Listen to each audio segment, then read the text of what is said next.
Hey, gang. Bill Sheridan with the Maryland Association of CPAs.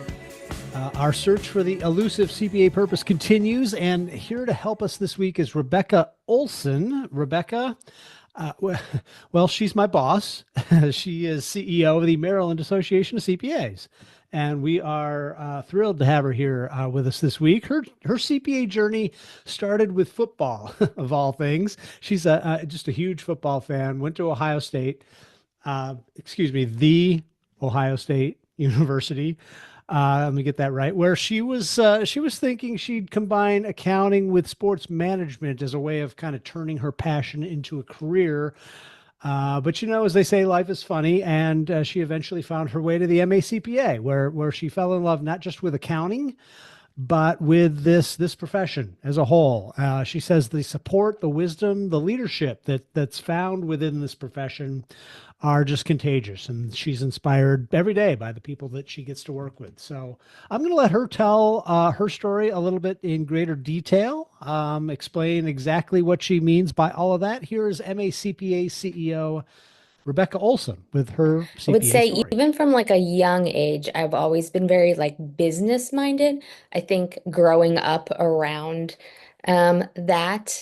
growing up around the profession certainly added and influenced that. But even from like being a little kid, the entrepreneurial spirit in me, I think was high. I was I one of was those going to kids. say, like, Yeah. business minded. Like, what do you mean by that? What Yeah. was? I have always been pretty fiscally responsible. Mhm. Um, even my older sister, like even though she's 4 years older, I was the responsible one with money. Yeah. The credit card in my parents' name was given to me and not her for a reason. Those things.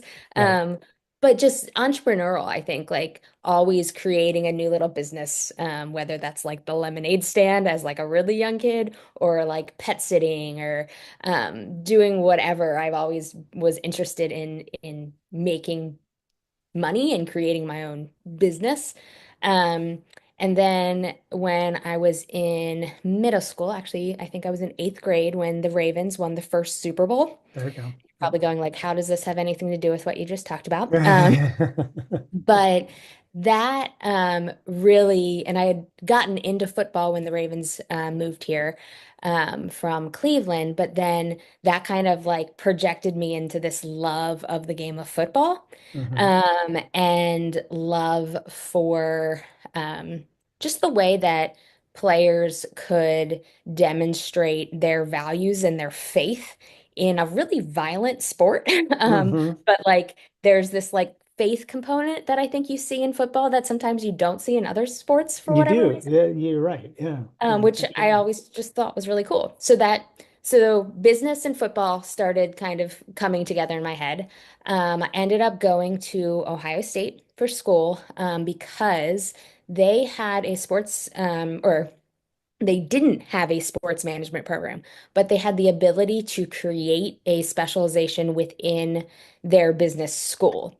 And That's so, very cool. The school I went to as well, University of Buffalo, had that ability as well. You could create your own major almost, right? So they didn't have a journalism major, but oh, you could kind of, you know, tell them this is what I want to do and here's what yeah. I'm going to call it and the experience that I want and kind of create your own thing. So it sounds like a very similar type of experience there. Yes. Yeah, and that's what drew me to it because looked at other like sports management programs and I had really settled on like the finance and accounting side of football, being where I could marry my like passions and interests with my skill set. Hmm.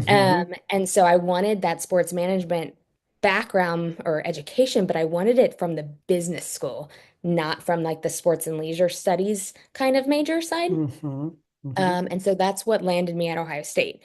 And the ability to kind of interact with college football, which I hadn't grown up a college football fan. And of course, now in lots of ways that's a that has overshadowed some of the NFL fan in me too. But Right. I do it all. I'll watch any football game. That's awesome. Um, Anyway, getting to accounting at the business school, I had to take intro to accounting, obviously, as part of my business major, and really fell in love with the language, with the order, with the um, just logic, I think, of Hmm. it. I think that Hmm. spoke to that like side of my brain that really resonated there. And so I really saw how I could pair these two things, and I ended up double majoring in accounting and then this special major that I had put together, sports management. Yeah. Um, this was back in the day when you had to have 150 to even sit for the exam. And so I was already kind of trying to pursue that as soon as possible. And so that double major allowed me to do that. Um, then I obviously, I guess that's the beginning of my pursuing accounting, was really as a means of using my skill set, the way my mind worked, the logic of that to apply it to something I was passionate about. Yeah, no, that's great. And that, I'm hearing that from so many people that I'm talking to for this Yeah. series that we're doing is, the idea that the foundation, the foundational knowledge in accounting allows you to kind of do almost anything you want to do, right? Because everything needs that type of foundation Mhm. I mean, you could apply it to almost anything you want to do, right? Absolutely. So decide what you're passionate about, and oh yeah, they need accountants there too, right? Yeah, it's So like there's an app for that, which right? is really cool because there's not that many other professions that I've heard of Hmm. where you can say that, Right. which is really cool. It, the logic, the order that you were talking about behind accounting. I mean, tell me a little bit more about that because I mean, obviously the sports side is kind of cool and fun, but I mean, what was it behind the profession, the actual what you're talking about, the logic and the Yeah. order behind it, because I'm hearing that from a lot of different folks as well. There's so many people who say, I kind of got into this because I was good at math, and which is great, but But they ultimately found out this isn't about math. It's really about it's about solving puzzles. It's about order. It's about that type of thing. So what was it about that kind of drew you in?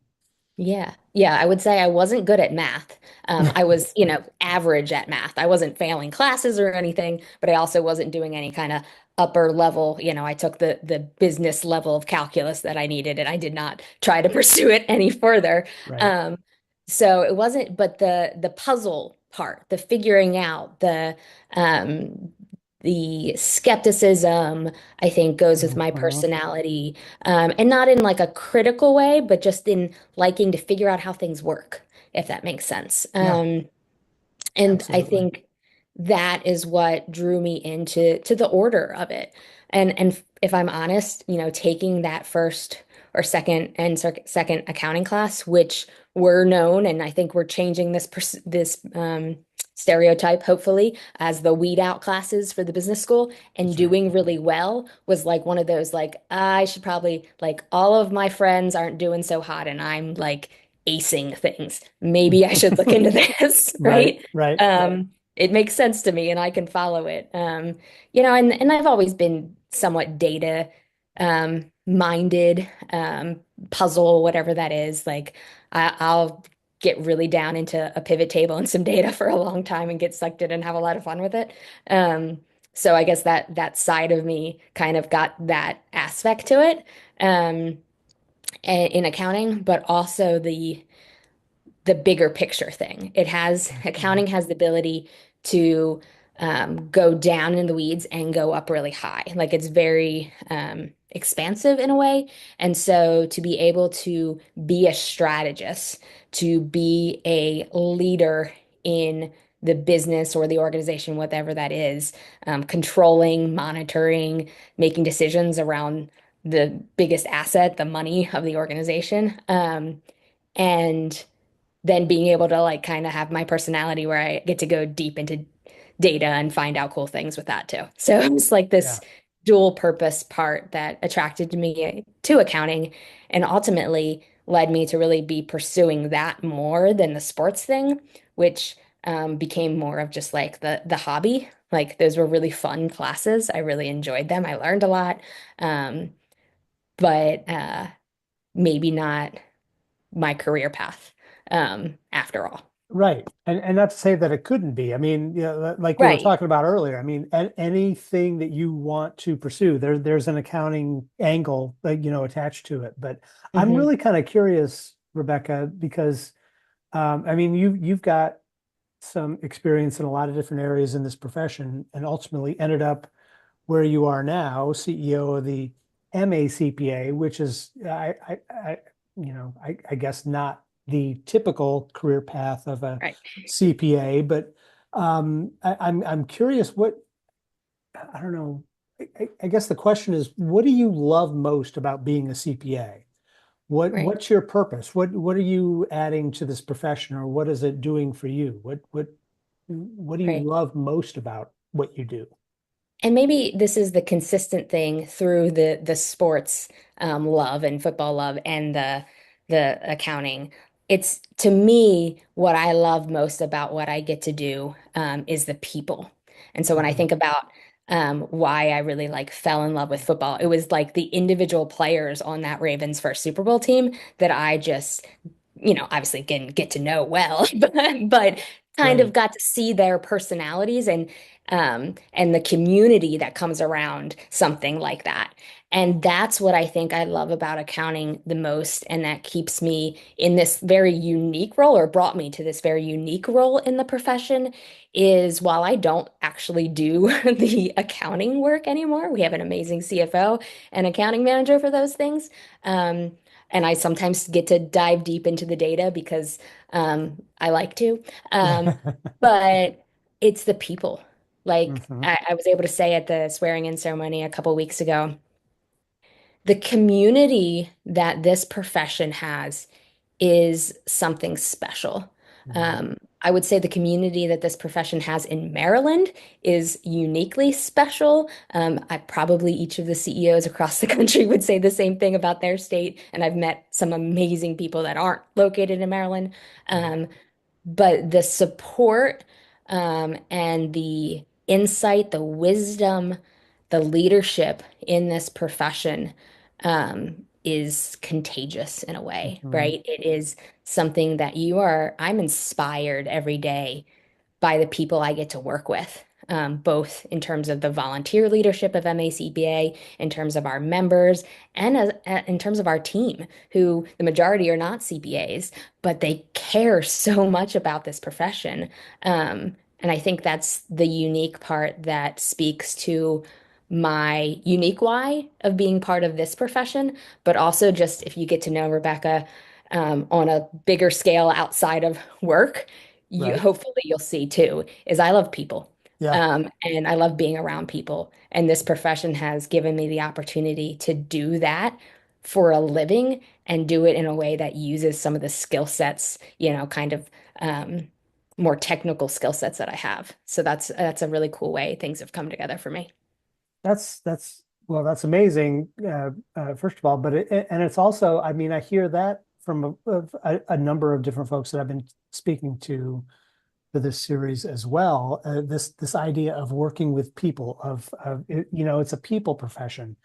They may have gotten into it because they were good at math and were kind of steered in that direction, but they realized in very short order that, hey, this is about working with people. This is about helping them solve their problems, understanding, the language behind their business and what they need to do to accomplish their goals and things like that. It's all about understanding folks and what their goals are and helping them achieve that. And I hear that from more and more people that they feel like they are, I don't know, part of their clients' teams almost. Mm. Hmm. There's a Yeah. connection. There's, I mean, over and over and over again, there's that connection to people, and helping them achieve their goals and solve their problems. So I don't know. It just seems like that's a very unique part of this profession as well.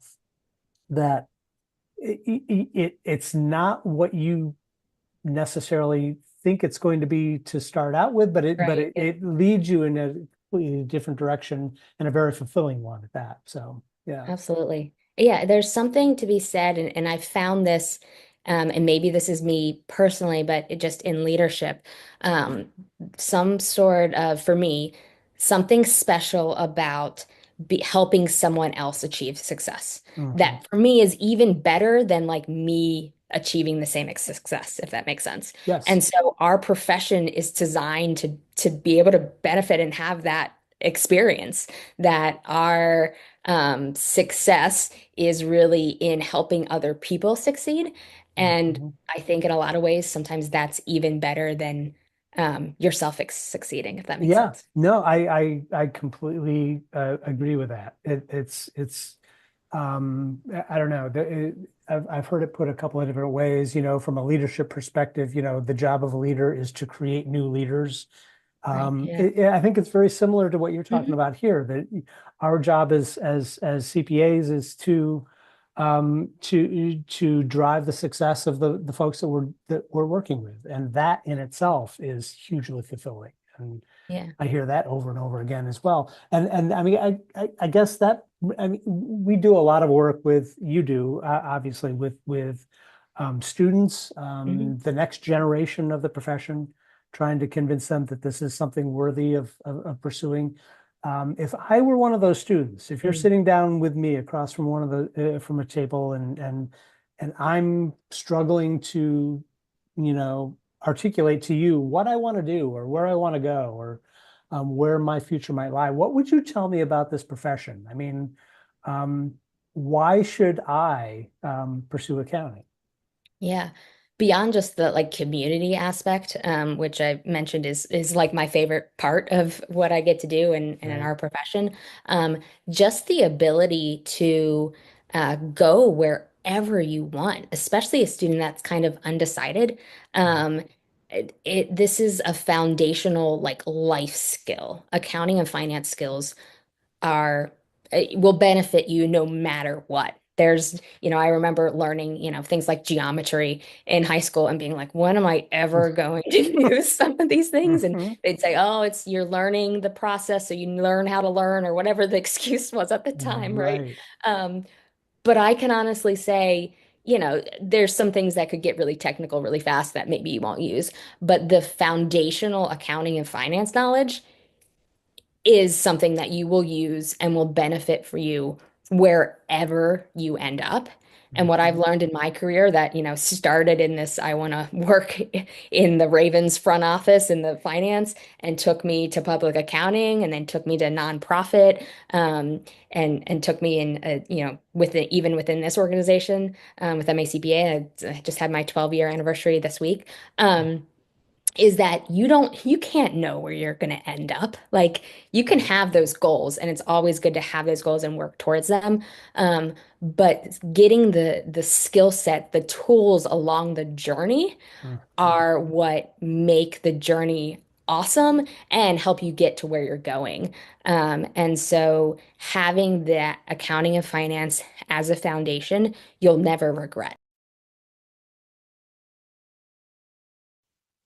Great stuff there from Rebekah Olson. So glad she could take time out of her busy schedule to be with us here today. We want to hear from you as well. So head on over to macpa.org/Y and share your story with us as we try to offer a little bit of inspiration, maybe to the next generation of accounting and finance professionals. We want to hear what your CPA purpose is as well. And that's all we got for this week, gang. Thanks for being here. As always, we'll be back again next week. More stories to share then. Until then, have a great week. We'll talk to you again real soon. Take care.